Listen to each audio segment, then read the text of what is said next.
Question with 3.6 million views. My daughter is only 13 years old. A couple of days ago, I found out that she had been secretly watching adult videos. I feel like I'm about to break down. How should I educate and guide her? Top 1 answer with 16,000 likes. Ask her whether she watched adult videos. If she honestly answers yes, it shows that she is an honest person. If she denies it, it shows that she has a sense of shame, already understands what sex is, and is a perfectly normal person. If she argues that the video just popped up by itself, then it shows that she is quick-witted. If she watched it on a computer, it shows that she is skilled at using computers, even more capable than many of her peers. If she found those videos by herself, then she is a genius and deserves to be properly nurtured. If classmates or friends shared them with her, it means she handles interpersonal relationships quite well. If she paid to watch them, it shows that she does not overthink, does not hesitate, and does not waste unnecessary time. If she watched them for free, it shows that she is quite shrewd and has some awareness of avoiding scams. If she deleted the files and browsing history afterward, it shows that she has counter-surveillance awareness.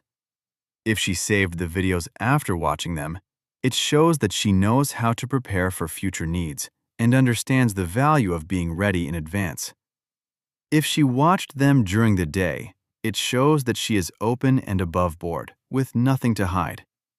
If she waited until everyone was resting before watching, it shows that she is cautious. If she did not lock the door while watching, it shows that she trusts her parents and has a good relationship with them. If it is because you, as parents, do not allow her to lock the door, then it shows that your desire to control her is too strong. If she locked the door and you still stood outside guessing that she was watching adult videos, then frankly, you are being a bit too creepy. Top 2 answer with 14,000 likes. Below is a conversation I had with my son, a 15-year-old 9th grader, about adult content. These were heartfelt words I said to my own child. I'm sharing them here as a reference for you and for other parents with similar concerns. Sooner or later, you will come across adult content online. It may appear as stories, images, photos, or videos. Sometimes, while browsing the internet normally, you may accidentally click on a link and be taken to an adult website.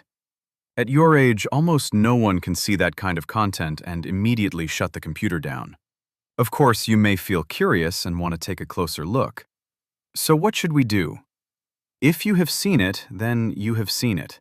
Many people feel curious. This is part of human nature. For example, boys usually like looking at beautiful girls, and girls naturally like looking at handsome boys. This is not limited to people your age. Even men in their 70s or 80s may still like looking at beautiful young women. When I was in school, there was something popular called a wall calendar, a large calendar hung on the wall with one page for each month. Those calendars often had pictures of beautiful women on them. Even if they wore thick cotton coats or down jackets and only showed their faces, I still liked looking at them. Think about it.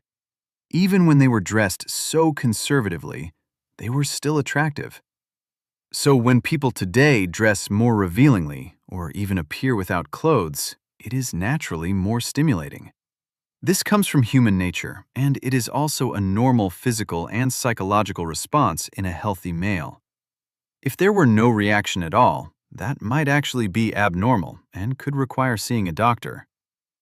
When I was in school, there was no internet.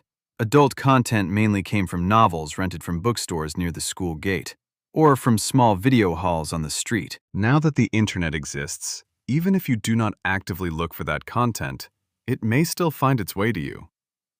So if you have seen it, then you have seen it. But the important thing is moderation. What does moderation mean? When I was in school, puberty education books also talked about moderation. But how exactly should one be moderate? The book said things like, you must establish a correct outlook on life and values, and think about contributing to the 4 modernizations. Back then, I really did not understand. When my mind was thinking about girls and filled with sexual images, how could I also think about national modernization at the same time? so I never understood what moderation really meant. But now that I am in my 40s, I have gradually come to understand some of those confusions. So I now have my own understanding of moderation. What is moderation? It means that after you have completed your study or daily plans, when you are free or tired, you look at something visually pleasing and feel relaxed, even forgetting your fatigue for a while. At the same time, because you have already completed your study or daily plans, it means you have basically practiced self-discipline. For a young person, that is already valuable. But if you do not study, do not do anything, and spend the whole day immersed in adult content, that is excessive. That is the difference between moderation and excess. However, when dealing with adult content, we need to pay attention to one issue. How should we view the opposite sex in such content? First of all, the essence of pornographic content is performance. Whether it is a story, a photo, an image, or a video, it is essentially a performance. And since it is performance, it is certainly not the same as real everyday life. Why do adults and teachers always worry that children will go bad after being exposed to pornographic material? It is because they are afraid children cannot distinguish performance from reality. This is easy to understand. When I was in junior high school, Hong Kong gangster movies were very popular. In those movies, people would start fighting and killing at the slightest provocation. As a result, some children believed, that is real, and I should act like that in real life too. So there were cases where children secretly took kitchen knives from home, wrapped them in newspaper, gathered people to fight, and eventually injured others. Hearing this example now, you may think those children were very childish. That is because you now have more knowledge and understanding than they did. If you were younger, had read fewer books, and understood fewer principles, you might also watch Hong Kong gangster movies and then imitate them by getting tattoos or wrapping a kitchen knife in newspaper. In the same way, adult content contains many exaggerated elements of performance. For example, group sexual behavior, taboo relationships, or extreme acts that physically harm the body. These kinds of content can give viewers a strong sense of curiosity towards something unusual or sensational.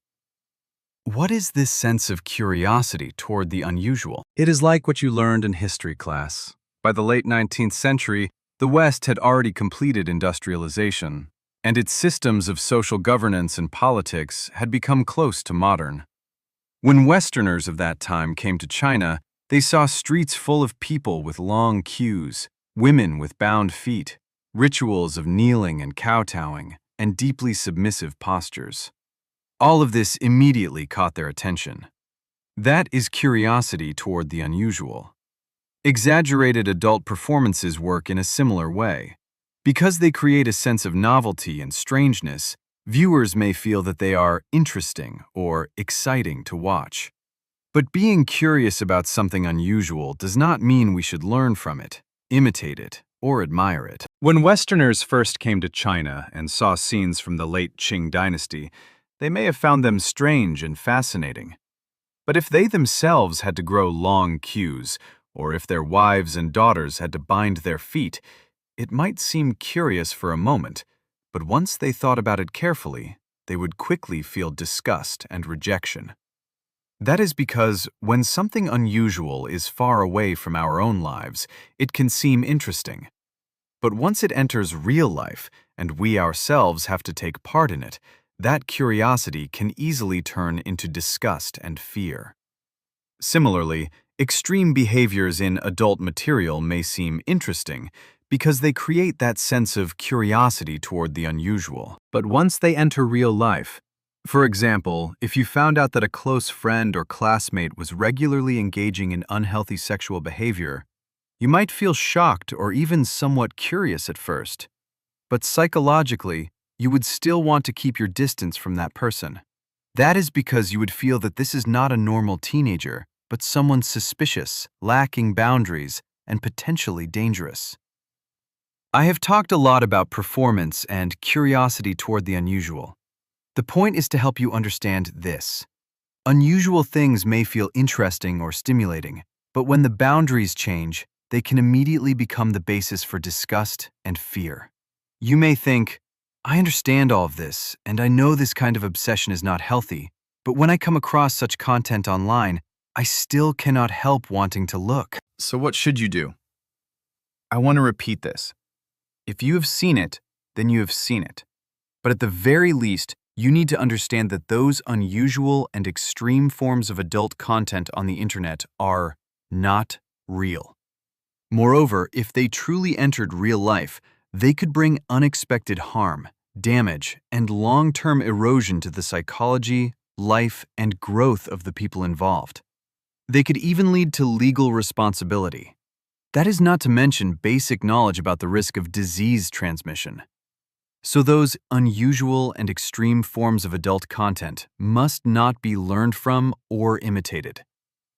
But you may continue to ask, then what about ordinary adult content, apart from those unusual and extreme kinds? Ordinary adult content, especially some types labeled as homemade, may appear to be real and voluntary, but in essence, it can still involve sexual coercion or sexual harm against women. Because this kind of pornographic content usually falls into several categories, it may be backed by underground organizations involved in pornography, gambling, or drugs. Women may be economically exploited. People's behavior may be controlled through addictive substances, or it may be an act of revenge by men against women they are currently dating or used to date.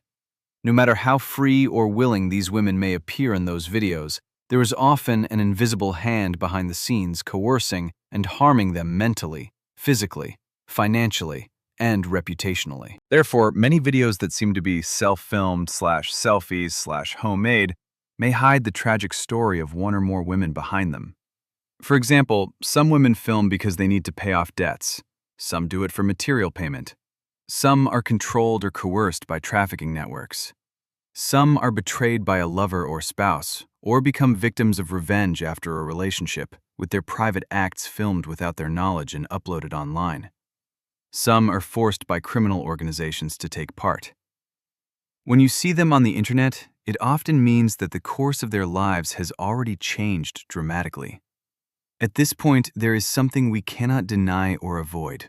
Attraction and desire toward the opposite sex are part of every young person's life. More precisely, they are one of the themes of youth. But for most ordinary people, this one of is still important and irreplaceable. This is also a natural instinct given to human beings. It can be an extremely precious gift, but it can also become a double-edged sword, leading a person to be controlled physically and mentally by sexual desire. As for pornographic content on the internet, if you have seen it, then you have seen it. Do not let it interfere with your life or studies. At most, you may treat it as a way to unwind when you are mentally and physically tired. But do not forget that, in general, these things are performances. Behind them, there may be physical and psychological coercion, as well as economic exploitation. With this understanding, you will not admire them or long to imitate them. Instead, you will learn to stay away from people in real life who treat sex as something they can use carelessly or at will. In short, for ordinary teenagers, since exposure to pornographic content may be hard to avoid, we should face it honestly.